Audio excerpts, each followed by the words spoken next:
Hi friends, నేను మీ ఉదయ్. ఈరోజు మీకు సిబిల్ స్కోర్ ఎలా పెంచుకోవాలి అనే టాపిక్ గురించి చెప్పబోతున్నాను. ఫస్ట్ టైం మన ఛానల్ ఎవరైనా చూస్తుంటే వాళ్ళు లైక్ చేసుకోండి, సబ్స్క్రైబ్ చేసుకోండి మా ఛానల్. అయితే సిబిల్ స్కోర్ అనేది చాలా ఇంపార్టెంట్ అండి. మనం ఏ లోన్కి వెళ్ళినా సరే సిబిల్ స్కోర్ అనేది చూస్తారు. పర్సనల్ లోన్స్కైనా, హోమ్ లోన్స్కైనా. ఆ సిబిల్ స్కోర్ అనేది మంచిగా ఉంటే మనకి బ్యాంక్స్ లోన్స్ ప్రొవైడ్ చేస్తారు. పర్సనల్ లోన్స్, హోమ్ లోన్స్ అన్నీ తక్కువ రేటుకే, తక్కువ వడ్డీ రేటుకి మనకి ప్రొవైడ్ చేస్తారు. కాబట్టి సిబిల్ స్కోర్ మెయింటైన్ చేయడం చాలా ఇంపార్టెంట్. ఆ సిబిల్ స్కోర్ని ఎలా పెంచుకోవాలనే టాపిక్ గురించి ఇప్పుడు చెప్తానండి. చాలామంది క్రెడిట్ కార్డు తీసుకుంటారు. క్రెడిట్ కార్డ్స్ తీసుకొని దాన్ని ఎక్కువ అమౌంట్ యూజ్ చేస్తారండి. అంటే 100% అమౌంట్, అంటే 50,000 లిమిట్ ఉన్నట్లయితే 50,000 యూజ్ చేస్తారు. అలా యూజ్ చేయొద్దండి. క్రెడిట్ కార్డ్ లిమిట్ అమౌంట్లో 30-40% మాత్రమే యూజ్ చేయండి. ఆ యూజ్ చేసిన అమౌంట్ను కూడా బిఫోర్ 45 డేస్ బిఫోరే పే చేయండి. అంటే మన టైం పీరియడ్ లోపే పే చేయండి. ఒకవేళ మీరు 100% అమౌంట్ కనుక యూజ్ చేస్తే కనుక వెంటనే 45 డేస్లో పే చేసుకోండి. ఒకవేళ మీరు 100% అమౌంట్ కనుక పే చేయలేని పక్షంలో మినిమం అమౌంట్ అన్నా పే చేయండి. మినిమం అమౌంట్ అన్నా పే చేస్తే సిబిల్ పడిపోకుండా ఉంటుంది. ఇంకొకటి, సిబిల్ క్రెడిట్ కార్డ్ యూజ్ చేసిన అమౌంట్ ఎప్పుడు కూడా లేట్ పేమెంట్ చేయకండి. క్రెడిట్ కార్డు మీద లోన్స్ తీసుకున్నట్లయితే వాటిని కూడా ఆన్లైన్లో ఈఎంఐలు పే చేయండి. మీ అమౌంట్ మీ అకౌంట్లో అమౌంట్ ఎప్పుడు కూడా ఉంచుకోండి ఈఎంఐ డేట్కి. కొంతమంది క్రెడిట్ కార్డు తీసుకుంటారు, ఒక 50,000 వాడతారు, తర్వాతకి అది కట్టలేకపోతారు. అప్పుడు వాళ్ళు కాల్ చేసేసి సెటిల్మెంట్ చేసుకో అని చెప్పేసి అడుగుతారు. అప్పుడు ఓకే అని చెప్పి సెటిల్మెంట్ చేసుకుంటారండి. సెటిల్మెంట్ అస్సలు చేసుకోవద్దు. క్రెడిట్ కార్డు సెటిల్మెంట్స్ అసలు చేసుకోవద్దండి. ఎంతైతే అమౌంట్ ఉందో అది పే చేసి క్లోజ్ చేసుకోండి కావాలంటే, కానీ క్రెడిట్ కార్డు సెటిల్మెంట్ అనేది చేసుకోవద్దు. ఇంకా కొంతమంది చిన్న చిన్న లోన్స్ తీసుకుంటారు, అవి కట్టకుండా వదిలేస్తారు. అలా చేయొద్దండి. ఎంతైతే అమౌంట్ ఉందో అది పే చేసుకోండి. అది 500 ఉన్నా, 1000 రూపాయలు ఉన్నా, 10,000 ఉన్నా సరే అమౌంట్ అనేది కట్టండి, మొత్తం క్లోజ్ చేయండి. ఇంకా లోన్స్ యాప్లో లోన్స్ తీసుకుంటారండి, అవి అస్సలు చేయొద్దండి. చిన్న చిన్న లోన్స్ యాప్లో తీసుకుంటే మీకు పెద్ద బ్యాంకులు అనేది మీకు లోన్స్ ప్రొవైడ్ చేయవండి. చిన్న చిన్న అంటే మీకు ఆర్థిక క్రమశిక్షణ లేనట్లుగా పరిగణిస్తారు. ఇంకా మీకు మంచిగా స్కోర్ పెరగాలంటే గోల్డ్ లోన్ చాలా బెటర్. గోల్డ్ లోన్ తీసుకుంటే మీ యొక్క స్కోరు చాలా బాగా పెరుగుతుంది. గోల్డ్ లోన్ తీసుకొని ఒక 6 మంత్స్ మీరు ఇంట్రెస్ట్ పే చేసుకుంటూ 6 మంత్స్ తర్వాతకి క్లోజ్ చేసుకున్న తర్వాత క్లోజ్ చేసుకుంటే మీకు తర్వాతకి ఆటోమేటిక్గా సిబిల్ స్కోర్ పెరుగుతుంది. ఇంకా స్కోర్ పెరగాలంటే మళ్ళీ గోల్డ్ లోన్ తీసుకోవచ్చు మీరు.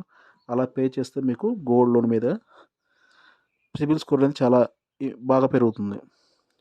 ఇంకా ఎవరికైనా మీరు అమౌంట్ ఇవ్వాలనుకుంటే 2,000 రూపాయలు, 5,000 రూపాయలు ఇలా ఇవ్వాలనుకుంటే, ఇంకా ఎక్కువ అమౌంట్ అయినా ఇవ్వాలన్నప్పుడు చెక్స్ ఇవ్వండి. చెక్ ఇవ్వటం వల్ల మీ యొక్క స్కోర్ అనేది చాలా బాగా పెరుగుతుంది. అది కూడా అకౌంట్ పే ఇవ్వండి, సెల్ఫ్ కాదండి, అకౌంట్ పే ఇవ్వండి.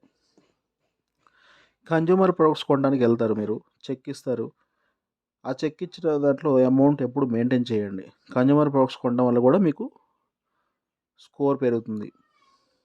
స్కోర్ అనేది పెరుగుతుంది అనమాట. అంటే బజాజ్ ఈఎంఐ కార్డు ఇట్లా కొంతమంది క్రెడిట్ కార్డ్స్ మీద కూడా చేస్తారు. కాబట్టి కన్జ్యూమర్ ప్రొడక్ట్స్ కొనుక్కున్నా కూడా మీరు ఈసీఎస్ పెట్టుకుంటారు. కాబట్టి అమౌంట్లు ఎప్పుడు కూడా ఈసీఎస్ పెట్టినప్పుడు బ్యాంక్ అకౌంట్లో ఎప్పుడు కూడా అమౌంట్ అనేది ఆన్ టైంలో పే చేసేటట్టు అమౌంట్ ఉంచుకోండి. డేట్కి ముందే 2 రోజుల ముందుగానే మీరు అమౌంట్ ఉంచుకోండి. మీరు సిబిల్ రిపోర్ట్ని అప్పుడప్పుడు 3 మంత్స్కి ఒకసారి చెక్ చేసుకోండి. ఎందుకంటే వేరే వాళ్ళ యొక్క లోన్స్ కూడా మీ దాంట్లో రిఫ్లెక్ట్ అయ్యే ఛాన్స్ ఉంటుంది. కాబట్టి మీ యొక్క సిబిల్ రిపోర్ట్ని చెక్ చేసుకోండి.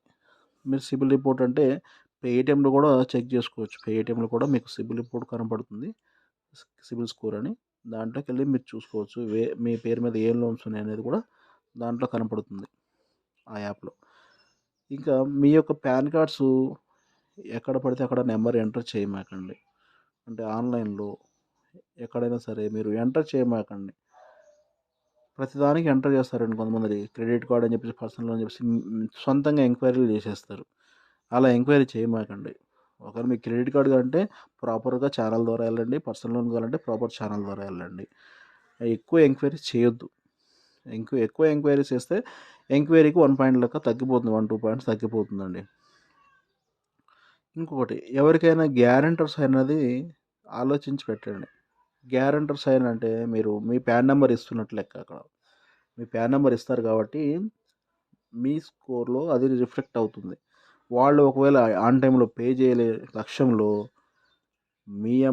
మీ యొక్క సిబిల్ స్కోర్ పడిపోతుంది. కాబట్టి ఎవరికైనా గ్యారంటర్ సైన్ పెట్టేటప్పుడు ఆలోచించి పెట్టండి. గ్యారంటర్ సైన్ పెట్టినప్పుడు అవతలి వాళ్ళు కట్టేటట్లయితేనే మీరు పెట్టండి. గ్యారంటీ సైన్ పెట్టకపోవడం చాలా మంచిది. గ్యారంటీ సైన్ పెట్టినట్టయితే మీ పాన్ నంబర్ తీసుకుంటారు కాబట్టి మీ స్కోర్‌లో అది రిఫ్లెక్ట్ అవుతుంది. వాళ్ళు కట్టనప్పుడు మీ స్కోర్ పడిపోతుంది. మీ సిబిల్ స్కోర్ పడిపోతుంది. ఇంకా ఏందంటే మీరు సైన్ పెట్టడం వల్ల మీకు లోన్స్ యొక్క ఎలిజిబిలిటీ కూడా తగ్గిపోతుంది. అంటే ఒక 20,00,000 కావాలనుకోండి మీకు.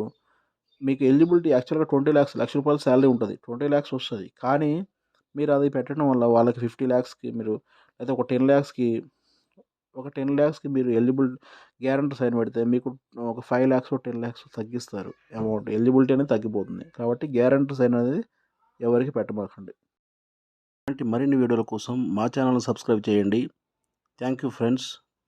ఇంకా మీకు ఏమైనా డౌట్లు ఉంటే గనక కామెంట్ సెక్షన్‌లో కామెంట్ చేయండి.